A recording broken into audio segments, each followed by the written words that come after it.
Every major automaker at this point has some sort of driver assistance features on their vehicles, though they tend to offer varying degrees of sophistication. And while Tesla has been most forthcoming about its goals to, at least eventually, make full self-driving a reality, one competitor, Rivian, is suggesting they've made some major progress as well.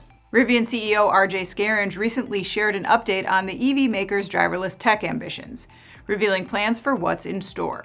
These include, according to Scaringe, a hands-free feature set to hit the market this year, as well as an eyes-off system by 2026.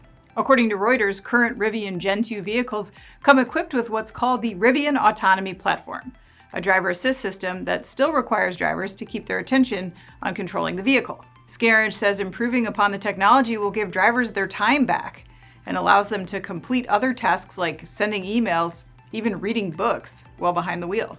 And while Scaringe contends Rivian is hyper-focused on developing such systems, Reuters points out that there are no doubt regulatory hurdles down the line. The NHTSA has opened probes focusing on several major autonomous driving units over the past year, including Waymo and Zoox, even Ford, who was under fire over its Blue Cruise hands-free driving after the feature was linked to several fatalities. More recently, the NHTSA has targeted Tesla as well, launching a review of 2.6 million vehicles after reports of accidents involving a feature that allows users to operate their cars remotely. Some experts believe this points to a trend towards stricter safety requirements, though it's anybody's guess at this point with a new administration in the mix.